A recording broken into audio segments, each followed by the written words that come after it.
ओम अज्ञानतिमिरान्धस्य ज्ञानाञ्जनशलाकया चक्षुरुन्मीलितं येन तस्मै श्रीगुरवे नमः। नमः ओम विष्णुपदाय कृष्णपृष्ठाय भूतले श्रीमते जयपताकास्वामिनिति नमः। नमो आचार्यपदाय निताय कृपपदाय गौरपतादामोदाय नमः। नमः ओम विष्णुपदाय कृष्णपृष्ठाय भूतले श्रीमते भक्तिवेदान्त स्वामिनिति नमः।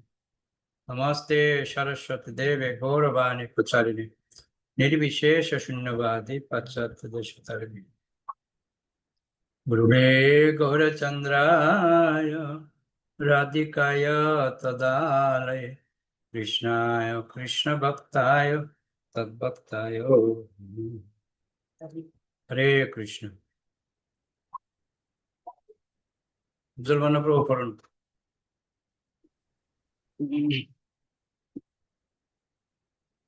हरे कृष्ण प्रणाम। महाबदान्न श्री चैतन्य महाप्रभु परमेश्वर भगवान श्रीकृष्ण তার ইচ্ছাক্রমে পর্যাপ্ত ভাবে অপ্রাকৃত লীলা বিলাস উপভোগ করার পর তিনি অন্তর্নিহিত হন। অবশ্য অন্তর্ধানের পর তিনি মনে মনে অনুমান করেন, এই পর্যন্ত আমি জগতের মানুষকে আমার প্রতি বিশুদ্ধ ভক্তি প্রদান করিনি। সেই ধরনের অনন্য ভক্তি নিবেদন বিনা জগতের কোনোই অস্তিত্ব থাকা সম্ভব নয়। পৃথিবীর সর্বত্র শাস্ত্রের নির্দেশ অনুসারে মানুষ আমার আরাধনা করে, কিন্তু এই বিধি ভক্তি অনুশীলন করার মাধ্যমে ব্রজভূমির ভক্তদের প্রেম ভাব প্রাপ্ত হয় না। আমার ঐশ্বর্য সম্বন্ধে অবগত হওয়ার ফলে সমস্ত জগৎ আমাকে শ্রদ্ধা ও সম্ভ্রমের দৃষ্টিতে দর্শন করে, কিন্তু শ্রদ্ধার প্রভাবে শিথিল যে প্রেম তা আমাকে আকৃষ্ট করে না। আমি স্বয়ং এই যুগের যোগধর্ম নাম সংকীর্তন বা সম্মিলিতভাবে ভগবানের মহিমা কীর্তন প্রবর্তন করব। ভগবত ভক্তির 4 প্রকার রস আস্বাদন করিয়ে আমি জগৎকে প্রেমানন্দে উদ্বেলিত করে নৃত্য করাবো। ভক্তের ভূমিকা অবলম্বন করে আমি ভক্তি যোগে ভগবানের সেবা করার শিক্ষা প্রদান করব। আমার অংশ প্রকাশেরাও প্রত্যেক যুগে অবতীর্ণ হয়ে যুগ ধর্ম পরিবর্তন করতে পারে, কিন্তু আমি ছাড়া অন্য কেউ ব্রজের প্রেম প্রদান করতে পারে না। তাই আমি আমার আপন ভক্তদের সঙ্গে পৃথিবীতে অবতরণ করে বহুবিধ আনন্দময় লীলাবিলাস পরিবেশন করব। এইভাবে চিন্তা করে পরমেশ্বর ভগবান শ্রীকৃষ্ণ কলিযুগের প্রথম ভাগে সন্ধ্যায় নদিয়ায় অবতীর্ণ হলেন। শ্রী চৈতন্য মহাপ্রভুর পরবর্তিত শ্রী ভগবানের দিব্য নাম সংকীর্তনের ব্রতচারণ যে সর্বোত্তম কল্যাণ ধর্ম, এই সিদ্ধান্ত সামান্য কয়েকজন মুষ্টিমেয় গোষ্ঠী অনুসারীদের ভাববিলাসী বিচার প্রসূত নয়। শুধুমাত্র বাস্তবানুগ বিচার মাধ্যমেই যে কেউ এই তাত্ত্বিক সিদ্ধান্তে উপনীত হতে পারবেন। সেই কারণেই শ্রী চৈতন্য চরিতামৃত গ্রন্থের লেখক শ্রীল কৃষ্ণদাস কবিরাজ গোস্বামী এই পদ্ধতি শ্রী চৈতন্য মহাপ্রভুর জনকল্যাণের কার্যকলাপের মাধ্যমে অবাধে প্রয়োগের জন্য আগ্রহী পাঠকদের আহ্বান জানিয়েছেন। তারা যদি তা করতে পারেন তাহলে তারা উপলব্ধি করতে পারবেন যে এই পদ্ধতি সব থেকে বিস্ময়কর ভাবে ফলপ্রসূ হতে পারে। দৃষ্টান্ত স্বরূপ বলা চলে, আমাদের আধুনিক সভ্যতার মধ্যেই মানব প্রগতি বলতে যা বোঝায় তা বিভিন্ন শ্রেণীর মানুষের আপেক্ষিক মূল্যবোধ রীতি অনুসারে ভিন্ন ভিন্ন ভাবে বিবেচিত হয়ে থাকে। যে সমস্ত মানুষ জাগতিক তথা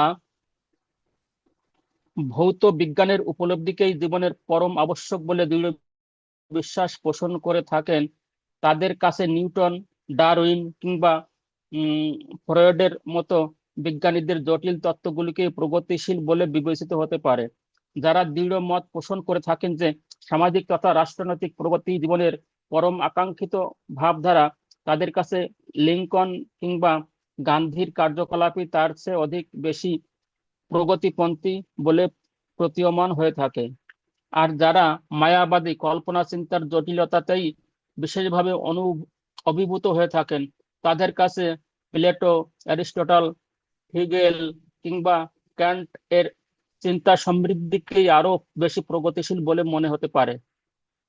পরিণামে অবশ্য এই সমস্ত আপাতত প্রগতির দৃষ্টান্তগুলি সবই ব্যর্থ হয়ে যায়, কারণ সেইগুলি শুধুমাত্র জড়জাগতিক জীবনের স্বপ্নময় আলিক পরিবেশ পরিস্থিতির সাথে সম্পর্কিত ভাবধারা মাত্র, এবং তাই অপ্রতিহত মহাকালের সামান্য মাত্র অস্থিরতার ফলেই তা সবই নস্যাৎ হয়ে যাবে।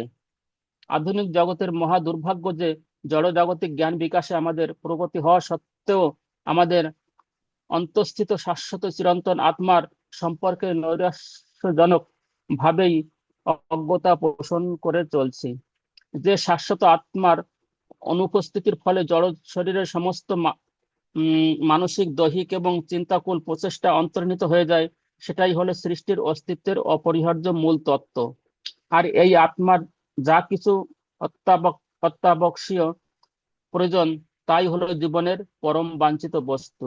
মানুষের সকল আগ্রহ অনুরাগের মধ্যে এই সর্বশ্রেষ্ঠ বিষয়টিকে আমরা যতদিন অবহেলা করে চলবো, ততদিন বিজ্ঞানে, প্রযুক্তিতে, চিকিৎসা শাস্ত্রে, শিল্পকলায়, দর্শন তত্ত্বে, সংস্কৃতি অনুশীলনে এবং সাহিত্য চর্চায় আমাদের সকল প্রকার সাফল্যই নিতান্ত দ্রুত ক্ষণস্থায়ী বিষয়াদি অর্থহীন চর্চায় ব্যর্থ পর্যবসিত হবে। কোনোদিন আমাদের অভীষ্ট সার্থকতা তথা সিদ্ধিলাভের পথে এগিয়ে যেতে দেবে না।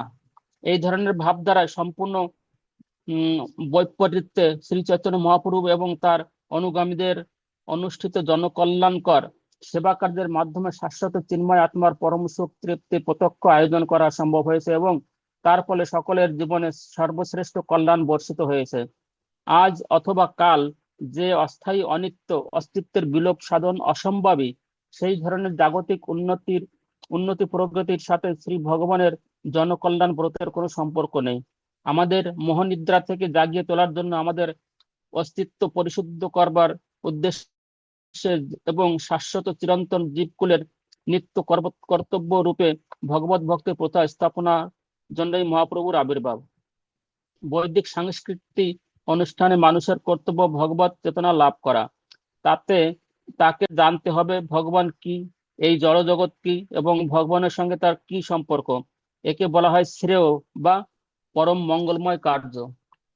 পরম মহাবদান্য ভাবে ভাবিত হয়ে শ্রী চৈতন্য মহাপ্রভু চেয়েছিলেন এই কলিযুগের অধপতিত জীবকুলের কাছে অনন্য ভগবত প্রেমের সর্বোচ্চ শ্রেয় বিতরণ করবেন, যাতে প্রত্যেক মানুষকে যথার্থ আশ্রয় দানের উদ্দেশ্যে তার ব্রত সফল হতে পারে। তাই তিনি যে নিঃস্বার্থ মহানুভবতার উদারতা স্বপ্রকাশিত হতে চাইবেন, তাতে কোনো বিস্ময় নেই এবং সেই ভাব দ্বারা বৃক্ষরূপে প্রভাবিত হয়েছে। গৃহস্থদের দায়িত্বশীল হতে হয়।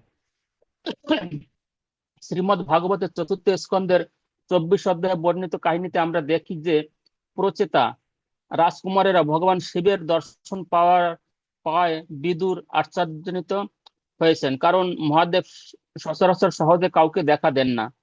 বিশ্ব ব্রহ্মাণ্ডে মহাদেবের অস্তিত্বের মহিমা সবার উপরে, একমাত্র শ্রী বিষ্ণুর পরে।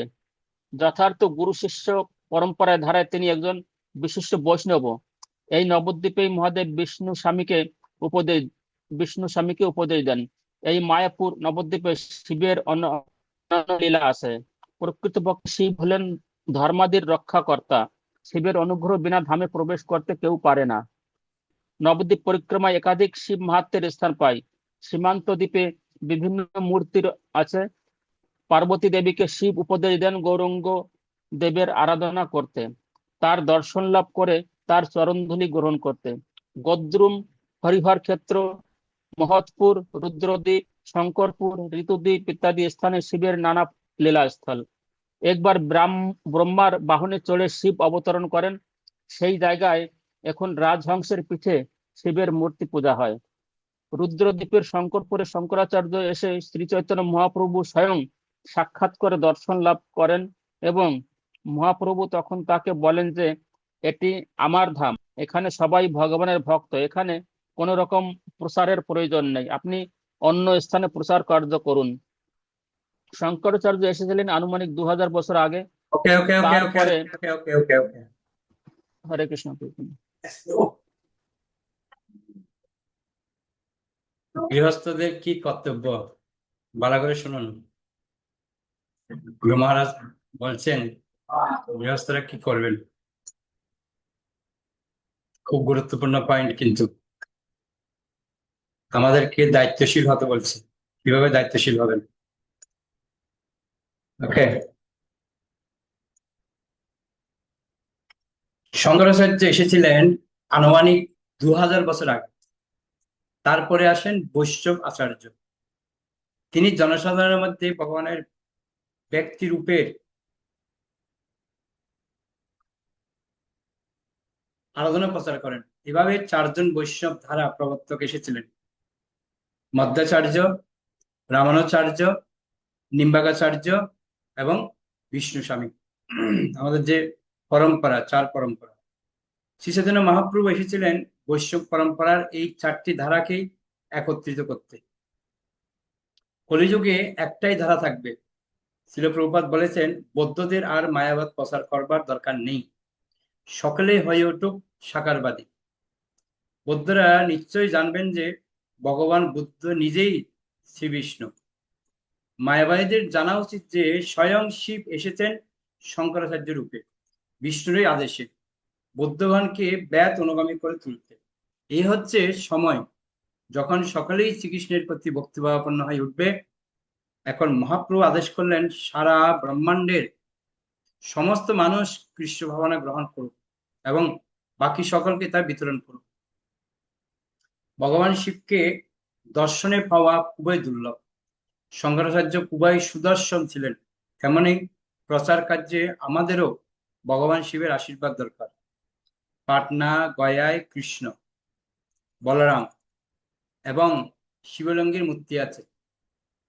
কথিত আছে যে গৌরনীতায় আছেন ওই কৃষ্ণ বলরাম রূপে এবং অদ্বৈত আচার্য এসেছেন ওই শিবলিঙ্গ রূপে।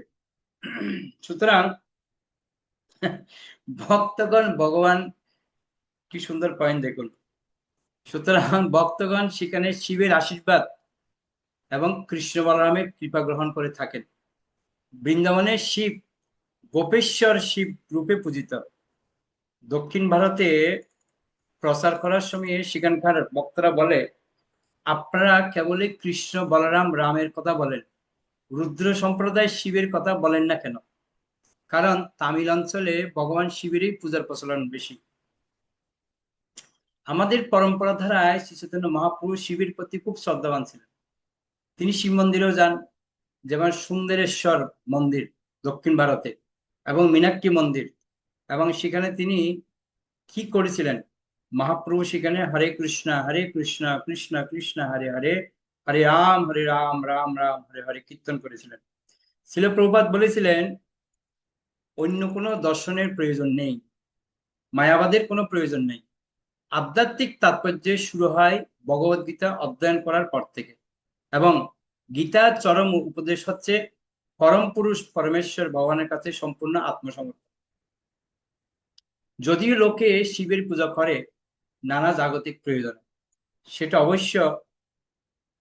সেটা অবশ্যই প্রশংসনীয়, তবে শিবের কৃপা হলো ভগবত ভক্তি লাভের জন্য।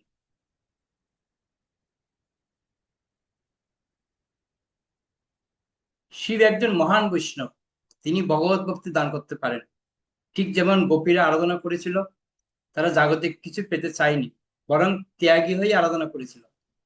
ভগবান শ্রীকৃষ্ণকে তাদের স্বামী রূপে পেতে প্রার্থনা করা উচিত একমাত্র কৃষ্ণ ভক্তি পাওয়ার জন্য। এতকাল ধরে জন্ম থেকে লোকে যে পূজা পদ্ধতিতে অভ্যস্ত, তা ত্যাগ করতে বলাটা খুব কঠিন। এটা তাদের জানানো প্রয়োজন কিভাবে শিব নিজেই বিষ্ণুর কাছে প্রার্থনা নিবেদন করে থাকেন। এখনই সময় এসেছে সমস্ত বদ্ধ জীবদের মায়াবাদ ধারণা থেকে পরিশুদ্ধ করে তাদের অচিন্ত ভেদাভেদ তত্ত্বে ফিরিয়ে আনা, পরম সত্যের ব্যক্তি স্বরূপ উপলব্ধির পথে ফিরিয়ে আনা। এর জন্য প্রয়োজন ভগবদ গীতার যথাযথ একনিষ্ঠ অধ্যয়ন এবং জোরদার প্রচার। গীতায় কৃষ্ণ বলেছেন, সর্বধর্মান পরিত্যাজ্য মামেকং শরণং ব্রজ। কিন্তু বিজ্ঞজন তার অনুবাদ করেন যে কৃষ্ণের মধ্যে যে ছেলেটি আছে তার প্রতি আত্মসমর্পণ করতে বলা হয়েছে। কিন্তু প্রভুপাদ বলছেন সেটা ভুল। শ্রীকৃষ্ণ ভেতরে বাইরে সবই এক, চিন্ময় সচ্চিত আনন্দ। এভাবে মানুষ বিভ্রান্ত হয়, তারা ভগবানের ব্যক্তি স্বরূপটা উপলব্ধি করতে পারে না। শ্রীকৃষ্ণের ব্যক্তিত্ব বোঝা খুব শক্ত। তিনি যখন বৃন্দাবন ছেড়ে মথুরা যান, সেখানে কত রকম বিভিন্ন ক্ষেত্রে তার ভিন্ন ভিন্ন ভূমিকা ছিল। রাজপুত্র যখন হলেন তখন কত প্রকার রাজনৈতিক কূটনীতিক ব্যাপার সামলাচ্ছেন।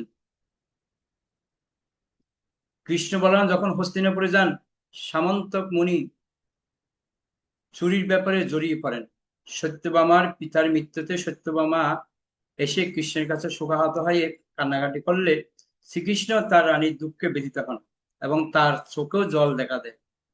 যদিও শ্রীকৃষ্ণ চিন্ময় এবং জাগতিক লাভপতির সাথে তার কোনো সম্পর্ক নেই, তবুও তার ভক্তদের আবেগ অনুভূতির প্রত্যুত্তরে তিনি খুবই ব্যক্তিগত আচরণ প্রকাশ করতে পারেন এবং এই রকম পরিস্থিতি সৃষ্টি করেন তার লীলা প্রকাশ করার জন্য। এই লীলা শক্তির প্রভাবে আর সকল অংশগ্রহণকারীও এই লীলায় যোগদান করতে পারে। ঠিক যেমন আমরা নাটক মঞ্চস্থ করে থাকি, ভগবানও তাই করেন লীলা। সর্বজ্ঞ ভগবান শ্রীকৃষ্ণ কি জানতেন না যে সামন্তক মণিটা কোথায় ছিল? কিন্তু তিনি আর সকলের মতো সাধারণভাবে পূজাপুজি লীলা করে চলছিলেন। এমনকি ঋষিরা পর্যন্ত শ্রীকৃষ্ণের ব্যক্তিত্ব বুঝে উঠতে পারে না। ভাবুন ভগবান কিভাবে লীলা করছেন। কেবলমাত্র ভক্তরাই বুঝতে পারেন যে এই সমস্ত তার বিশাল লীলা খেলার অঙ্গ। সামন্তক মণি চুরি হবার রহস্যে লোকে শ্রীকৃষ্ণের নামে বাজে গুজব রটনা করেছিল। শ্রীকৃষ্ণ যতদিন এই ধরাধামে ছিলেন তার লীলা শক্তির প্রভাবে আরো 10 জন সাধারণ মানুষের মতোই নানা জনের সমালোচনার পাত্রও বনেছিলেন। যদিও সামন্তক মুনি চুরি বা অধিকারের বিষয়ে কৃষ্ণের কোনো ভূমিকা ছিল না, তবু লোকে তাকে মিথ্যা অপবাদ দিয়েছিল। ভাবুন আমাদেরকে একটু অপবাদ দিলে আমরা অনেক কষ্ট পাই, কিন্তু ভগবান যখন এই জগতে ছিলেন ভগবানকে অনেক অপবাদ দিয়েছিল। তখন তিনি অক্রুরকে ডেকে বলে দেন, উদ্ধার করা মণিটা এখন কার কাছে থাকা উচিত? সত্যজিৎ যেহেতু মৃত, তার স্ত্রীও মৃত এবং তাদের কোনো পুত্র সন্তান নেই, সুতরাং বৈদিক রীতি অনুসারে পরবর্তী উত্তরাধিকারী হচ্ছে কন্যার পুত্র সন্তান। সত্যভামার যে ছেলে জন্মাবে তার মণিটা নিজে না নিয়ে শ্রীকৃষ্ণ এই ব্যবস্থা করলেন সকলকে বুঝাতে যে এই মণির ব্যাপারে তিনি সত্যিই মর্মাহত হয়েছেন। কৌরব রাষ্ট্রভাতেও পাণ্ডবদের এবং বিদুরকে নানাভাবে দুর্যোধনের মিথ্যা অপবাদের পাল্লায় পড়তে হয়েছিল। ভক্তদের মাঝেও অনেক সময়ে একজন আরেকজনের বিরুদ্ধে কথা বলে থাকে, এটা মোটেও ভালো নয়। আজকে ভাগবত ক্লাসের কথাটা বলছিলাম, আজকে গুরু মহারাজও বলছিলেন, এটি ভক্তদের উপর অভিশাপ আসে, কিন্তু তাতে হতাশ হওয়া উচিত নয়। আসলে হতাশ হবার মতো পরিস্থিতি এটা। তবু ভগবানের সেবায় যুক্ত থাকতে হবে। মনে রাখতে হবে ভগবান শ্রীকৃষ্ণকে পর্যন্ত নিন্দনীয় অপবাদের সম্মুখীন হতে হয়েছিল। ভক্তরা মাঝে মধ্যে এরকম ভাবে যে কেউ আমার নামে বলেছে সুতরাং আমি আর এই সেবা করতে পারবো না, এটা মিথ্যা অহমিকা। আমরা বিপদে থাকি অথবা সম্পদে থাকি, বেদনায় থাকি বা সুখে থাকি, ভগবান কৃষ্ণের সেবা থেকে আমরা কখনো ছুতো যেন না। অনেকে মনে করে ব্রহ্মচারী বা সন্ন্যাসীদের ভক্তি চর্চার নানা রকম সুবিধা রয়েছে, কিন্তু যে কোনো আশ্রমে হোক তা সঠিকভাবে পালন করাটাই সেই আশ্রমের দায়িত্ব। মালিনী মাতাজি পড়ুন। হরে কৃষ্ণ প্রভু, প্রণাম। একবার এক ভক্ত প্রভুপাদের কাছে এসে তার কিছু সমস্যার কথা বলে। প্রভুপাদ পরামর্শ দেন, তুমি গৃহস্থ আশ্রম নিচ্ছ না কেন? ভক্তটি বলে, না না, তাহলে আমি অধপতিত হয়ে যাব। শ্রীল প্রভুপাদ বলেছিলেন, না, তুমি অধপতিত হয়েই গেছো, কারণ ব্রহ্মচর্য আশ্রম সঠিকভাবে পালন করছো না এবং গারস্থ আশ্রম নিলে পতিত হবে না, সেটা একটা দায়িত্ব। আমরা চাই ব্রহ্মচর্য আশ্রমে যারা থাকবে তারা অবশ্যই সম্পূর্ণ নৈষ্ঠিক হবে। বর্তমান কলিযুগে কামনা বাসনা অত্যন্ত প্রবল, তবে কামনা আসবে আর তাকে দমন করব, এটাই প্রবণতা হওয়া উচিত নয়। স্ত্রী পুত্র সংসার এগুলি খারাপ নয়, গৃহস্থ হওয়া মানে পতন থেকে উদ্ধারের পথে নামা। তবে তাদের এই আশ্রম পালনে অত্যন্ত দায়িত্বশীল হতে হয়। ভক্তিমূলক সেবাটাই প্রধান কথা, তা সে যে আশ্রমেই হোক। চাই দায়িত্ববান ব্রহ্মচারী, চাই দায়িত্ববান গৃহস্থ, চাই দায়িত্ববান সন্ন্যাসী। দায়িত্বহীনদের আমাদের কোথাও প্রয়োজন নেই। যে ব্রহ্মচারী নিষ্ঠাচার ভঙ্গ করছে সেটা খুবই নিন্দনীয়, তাকে চাই না। যে গৃহস্থ তার আশ্রম তার পরিবারের দায়িত্ব নেয় না, তাকে চাই না। যে আশ্রমে নেই, নিষ্ঠাযুক্ত হতে হবে। পতিত ব্রহ্মচারী হওয়ার চেয়ে দায়িত্বশীল গৃহস্থ হওয়া কত ভালো। ব্রজে তাদের আলাদা আলাদা স্ত্রী থাকবে, কারণ সেটা তাদের গুরুর আদেশ ছিল। তারা এমন ভাবে গারস্থ আশ্রম গ্রহণ করতে চায়নি যাতে সেখানে তারা গৃহমেদী হয়ে উঠে। তাই তারা তপস্যা করে কঠোর ব্রহ্মচর্য পালন করছিল, যাতে যখন গৃহস্থ আশ্রমে প্রবেশ করবে তখন কঠোর নিষ্ঠাযুক্ত গৃহস্থ হতে পারবে। এবং শ্রীকৃষ্ণের প্রতি আরাধনার ফলে তারা শ্রীকৃষ্ণকেও সন্তুষ্ট করছিল, শিবও সন্তুষ্ট হচ্ছিলেন। ব্রহ্মচারী অনেক রকমের আছে, যারা সারা জীবন ব্রহ্মচারী থাকতে চায় অথবা পরে কোনো এক ধাপে গৃহস্থ হতে চায়। কলিযুগের সমগ্র পরিস্থিতিতে যে কোনো আশ্রম পালনে খুব কঠিন। তাই শ্রী চৈতন্য মহাপ্রভু বলেছেন কৃষ্ণ ভক্তি অনুশীলন করতে হবে। শ্রী নিত্যানন্দ প্রভুর বিভিন্ন লীলা রহস্য। শ্রীমান নিত্যানন্দ প্রভুর সঙ্গে বিভিন্ন গোপালেরা ছিলেন। কৃষ্ণ লীলায় সখারা এসেছিলেন এবং তারা শৈশবে লীলা করছিলেন নিত্যানন্দ প্রভুর সঙ্গে। তারা নিয়মিত নাটক করতেন স্বতঃস্ফূর্তভাবে। তাদের খেলা ছিল ভাগবতে, রামায়ণে যে সমস্ত লীলা আছে, রামলীলা, নানা অবতার লীলা তারা অভিনয় করতেন। প্রতিবেশীরা আশ্চর্য হতেন যে এই বালকেরা কি করে জানলো কি কি হলো, কোথায় হলো। কোন রকম শিক্ষা তো তাদের দেওয়া হয়নি। একটি সুন্দর লীলা হয়েছিল। নিত্যানন্দ প্রভু রামলীলা করছিলেন, লক্ষণের অভিনয়। একটা ছেলে ছিল ইন্দ্রজিৎ, সে শক্তি ছেল মারলো। নিত্যানন্দ প্রভু অজ্ঞান হয়ে পড়েছেন, আর সেই সঙ্গে তার মা পদ্মাবতী দেবী এসেছেন। নিত্যানন্দ প্রভুর তখন প্রসাদের সময় হয়েছে। মায়েরা যেমন খেলার মধ্যে গিয়ে বলেন খাওয়ার সময় হয়ে গিয়েছে, স্নান করতে হবে, চলো, সেভাবে বাচ্চারা সবাই প্রস্তুত, কিন্তু নিত্যানন্দ প্রভু অজ্ঞান হয়ে পড়ে আছেন। তখনও শক্তিশাল বৃদ্ধ, নিঃশ্বাস প্রশ্বাসও নেই। তখন দেখা গেল যে মারাই গেছেন। সবাই ডাক্তার ডেকে আনতে গেল, কেউ স্থির করতে পারলেন না কি করে কি করা যায়। ছেলেদেরকে লোকেরা তখন বলল ও কি করছিল। ছেলেরা বলল ও তো রামলীলা করছিল। লক্ষণ ইন্দ্রজিতের শক্তি ছেলে বিদ্ধ হয়েছে। হনুমান গন্ধমাদন পাহাড় থেকে বিশল্যকরণে নিয়ে এসে সেই পাতায় রস দিলে লক্ষণের চেতনা ফিরবে। তাই আমাদের সেই লীলা পূর্ণ করতে দাও। তখন সেই ছেলেটাকে ডেকে আনলো। কে হনুমান ধরেছে, তাড়াতাড়ি যাও পাহাড়ে। সে সেখানে গিয়ে কাঁধে করে একটি ছোট্ট গাছ উঠিয়ে এনে নিত্যানন্দ প্রভুর নাকে সেই গাছের পাতার রস দিল। তখন নিত্যানন্দ প্রভুর চেতনা ফিরে এলো। তার লীলায় এতই মগ্ন ছিলেন, তারা লীলায় এতই মগ্ন ছিলেন, তারা এইসব লীলা প্রকাশ করছিলেন। এইভাবে অনেক সুখের দিন কেটেছে বিভিন্ন বন্ধুদের সঙ্গে। যারা বয়স্ক ছিলেন তারাও নিত্যানন্দ সম্বন্ধে আলোচনা করছিলেন। হারাই উজা ছিলেন ব্রাহ্মণ, তিনি তার ছেলেকে কাছাকাছি রাখতেন। একদিন এক সন্ন্যাসী এসেছেন হারাই উজার বাড়িতে। সন্ন্যাসী কৃষ্ণ কথা আলোচনা করলেন এবং পরে প্রসাদ পেলেন। এভাবে এক দুই দিন কেটে গেল।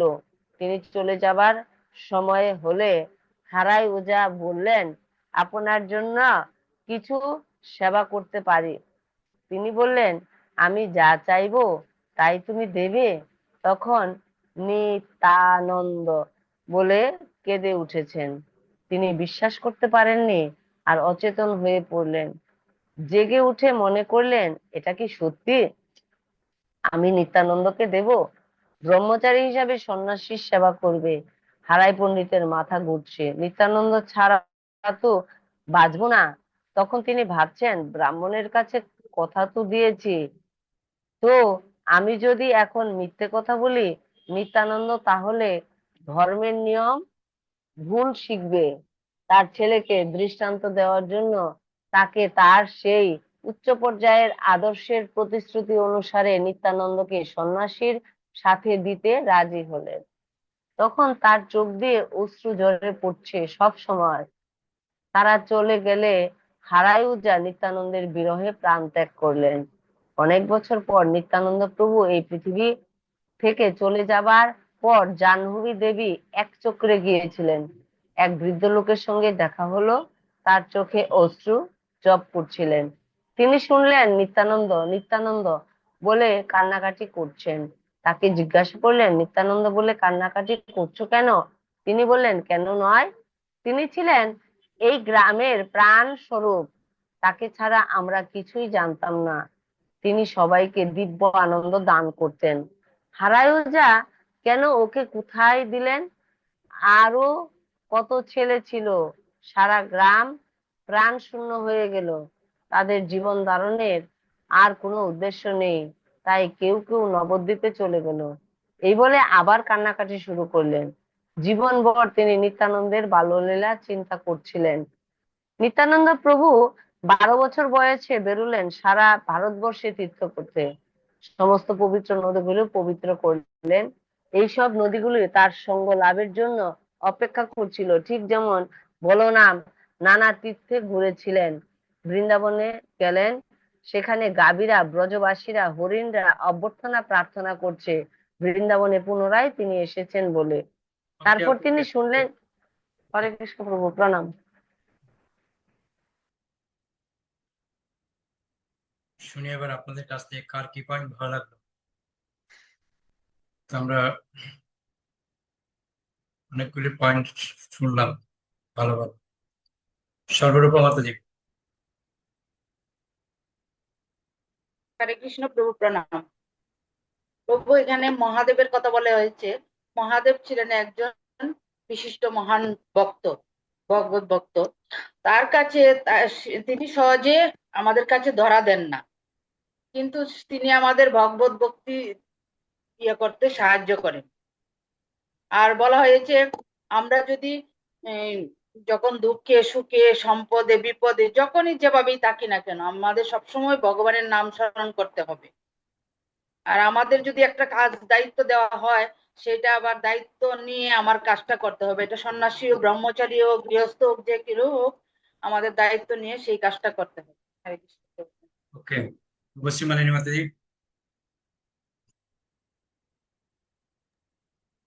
হরে কৃষ্ণ প্রভু প্রণাম।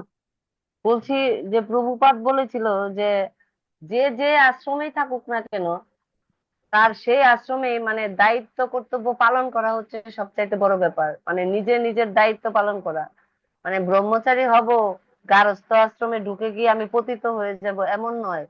গারস্থ আশ্রম মানে সব দায়িত্ব পুঙ্খানুপুঙ্খ ভাবে পালন করলে এবং কৃষ্ণ অনুশীলন করলে সেটাও উত্তম হওয়া যায়। মানে যে কোনো আশ্রমেই থাকুক না কেন, গারস্থ, ব্রহ্মচর্য বা সন্ন্যাস, তখন মানে কৃষ্ণ অনুশীলনটা সর্বদা রাখতে হবে এবং সব দায়িত্ব কর্তব্য সঠিকভাবে পালন করতে হবে। এটা খুব ভালো লাগছে। হরে কৃষ্ণ। ওকে, অনেক ধন্যবাদ সবাইকে। তাহলে আমরা এখানে শেষ করি, বৈষ্ণব প্রণাম করে। বাঞ্ছা কল্পতরুভ্যশ্চ কৃপা সিন্ধুভ্যশ্চ পতিতানাং পাবনেভ্যো বৈষ্ণব আনন্দ বিশ্ববৃন্দা কি জয়। নিত্যায় গো কারণে